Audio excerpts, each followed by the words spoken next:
کہ اللہ کی معرفت تقلیداً جائز نہیں بلکہ استدلالاً ہونی چاہیے۔ اس کی کیا وجہ ہے؟ تو فرماتے ہیں وَإِنَّمَا قُلْنَا ذَلِكَ لِوَجْهَيْنِ، اس کی دو دلیلیں ہیں، یہ بات ہم نے دو وجہ پہ کہی ہے۔ الاول، پہلی وجہ یہ ہے کہ انه اذا تساوى الناس في العلم واختلفوا في المعتقدات فاما ان يعتقد المكلف جميع ما يعتقدونه فيلزم اجماع المتنافيات او البعض دون بعض، فاما ان يكون لمرجح او لا فان كان الاول فالمرجح هو الدليل وإن كان الثاني فيلزم ترجیح بلا مرجح وهو محال۔ پہلی دلیل اس بات کی کہ اصول الدین میں اور اللہ کی معرفت میں تقلید جائز نہیں، وہ یہ کہ دیکھیں نا،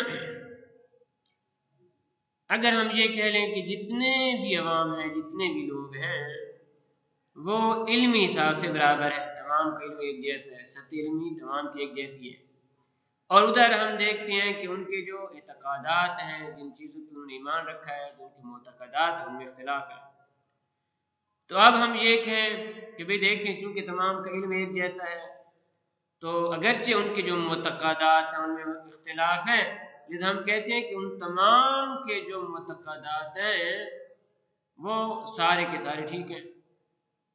جب سارے کے سارے ٹھیک ہیں اور آپ ان کے تمام اعتقادات کو قبول کر رہے ہیں تو اس کا معنی یہ ہوا کہ متنافیات اکٹھے ہو گئے اور جائز نہیں ہے، اجتماع نقیضین جائز نہیں ہے، محال ہے، اجتماع نقیضین محال ہے۔